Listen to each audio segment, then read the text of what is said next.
Assalamualaikum warahmatullahi wabarakatuh. Selamat sore, teman-teman. Nah, pada pertemuan ke-12 ini, kita akan membahas terkait dengan determinan kompensasi. Jadi, yang menjadi penentu kita memberikan kompensasi berapa ke karyawan, itu ada penentunya, namanya determinan, gitu. Nah, jadi dengan menggunakan determinan ini, kita bisa tahu berapa gaji yang harus kita berikan.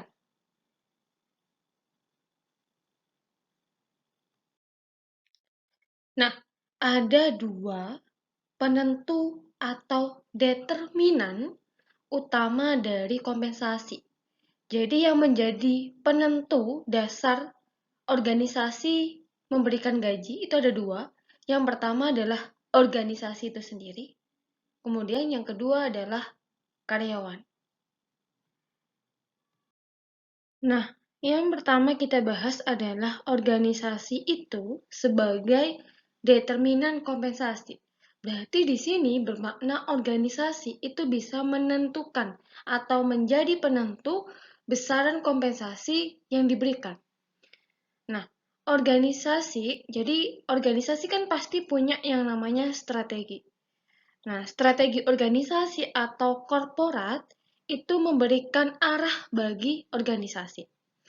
Nah, karena fokus utama jangka panjang, program kompensasi yang disusun itu harus dirancang supaya mendukung dari strategi ini. Artinya, rencana kompensasi itu perlu dikaitkan dengan misi strategik suatu organisasi. Kalau kita bicara strategi, gitu, misalkan gitu, organisasi ini ingin memperluas pasar gitu. Misalkan gitu strateginya. Jadi dia main di strategi marketing, misalkan kayak gitu.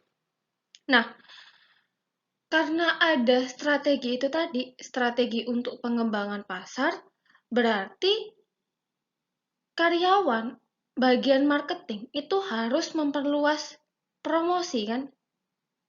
Semakin banyak orang yang terjaring, orang yang membeli produk mereka, organisasi harus memberikan apa? Reward. Reward bisa berupa apa? Bonus. Berarti di sini rencana kompensasi itu yang mendukung adalah pemberian reward berupa bonus. Nah, sampai di sini bisa dipahami ya.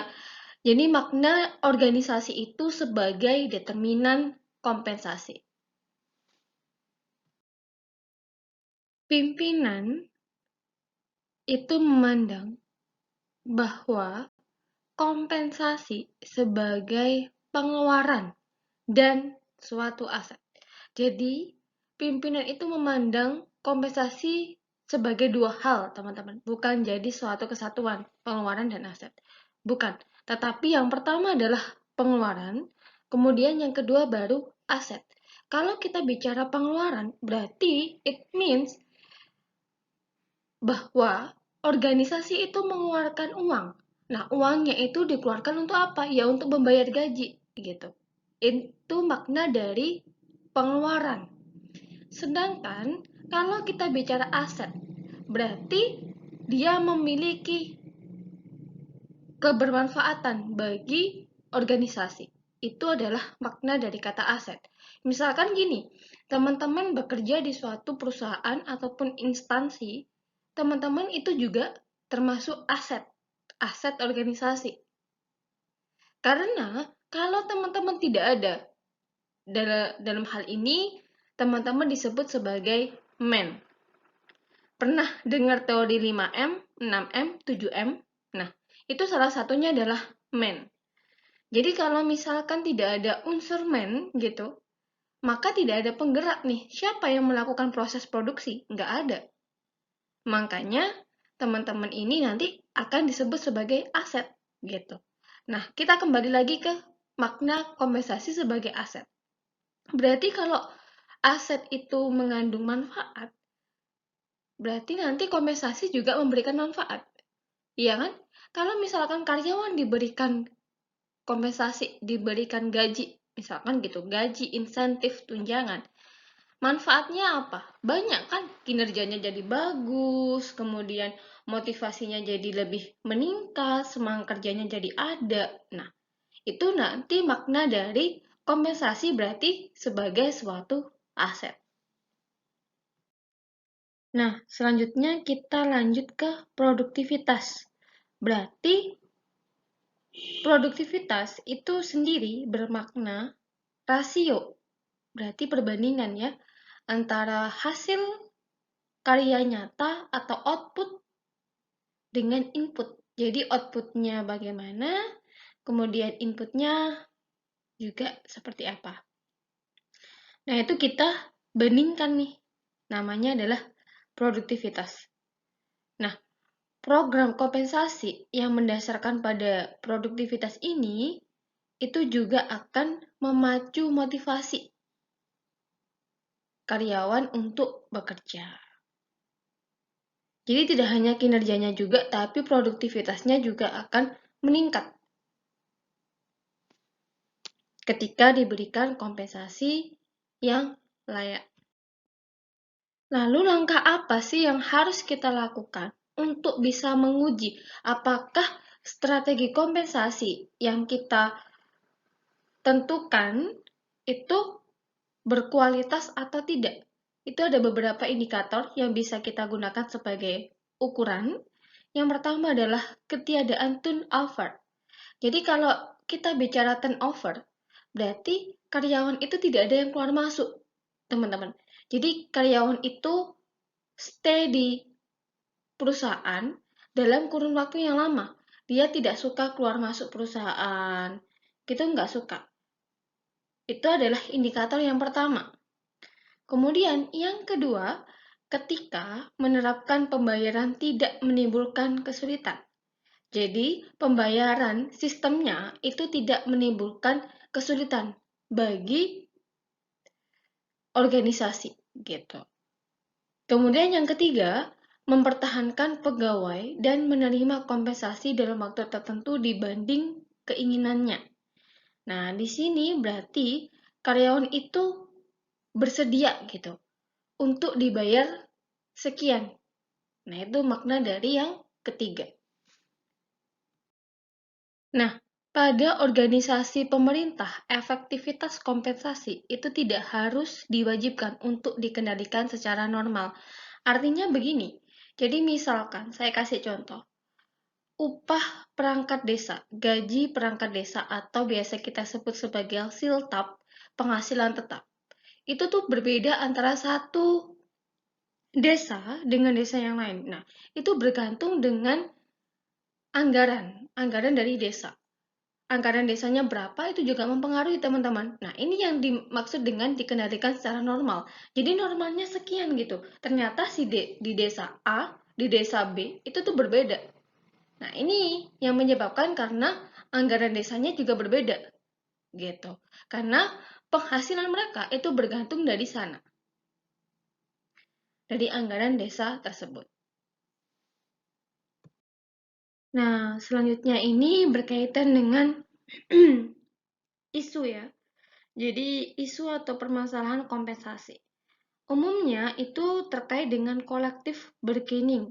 Jadi, collective bargaining ini persetujuan gitu antara pihak pekerja dengan organisasi dalam hal menentukan kompensasi. Nah, jadi di sini agar kompensasi itu bisa efektif, maka di sini yang dilibatkan adalah kedua belah pihak. Artinya di sini yang perlu kita perhatikan itu sikapnya, sikap dari organisasinya seperti apa, kemudian sikap dari karyawannya juga. Apakah organisasinya itu mendukung atau justru sudah menentukan besaran gaji tidak bisa dinegosiasi begitu? Nah, kemudian prosesnya, apakah selama waktu pemberian gaji itu tepat atau tidak, sesuai atau tidak dengan kontrak yang sudah dibuat, persetujuan yang sudah dibuat itu sesuai atau tidak. Kemudian hasilnya Hasil yang kemarin itu seperti apa? Hasil kesepakatan yang dibuat antara pegawai dengan organisasi.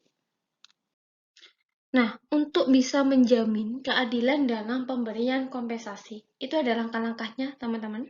Ada 3. Yang pertama, pembuatan program kompensasi itu harus didahului dengan aktivitas pengumpulan dan analisis data. Nah, setelah kita mengumpulkan data dan juga menganalisis data, itu kemudian kita buat keputusan terkait dengan kompensasi. Nah, perlu diingat kompensasi itu bersifat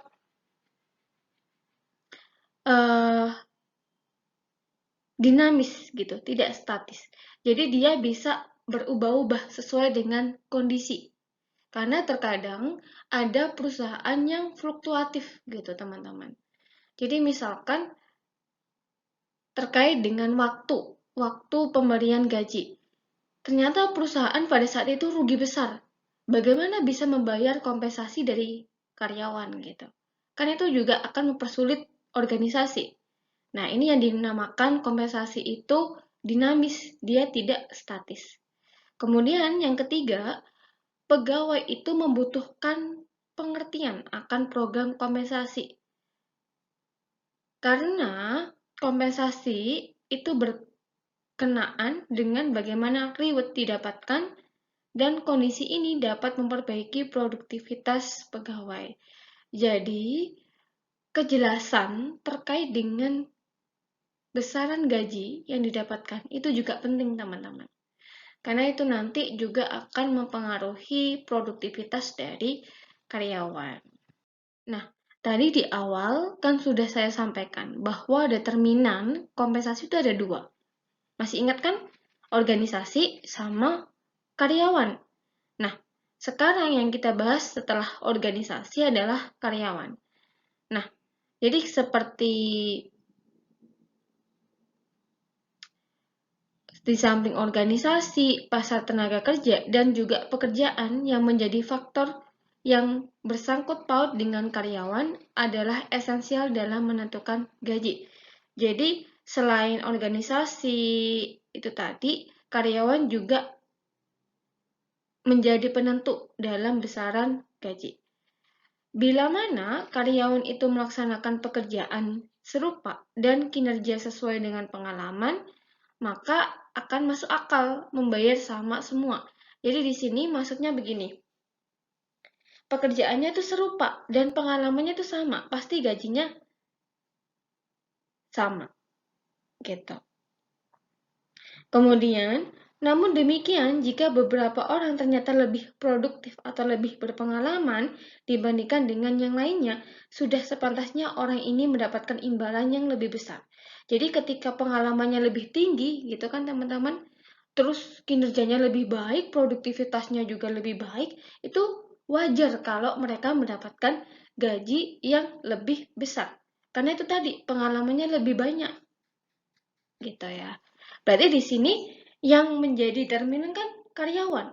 Karena itu tadi, pengalaman bisa, kemudian kinerja, itu kan tergantung dari si individu karyawan, bukan organisasi lagi. Itu yang dimaksud dengan karyawan itu sebagai penentu besaran gaji.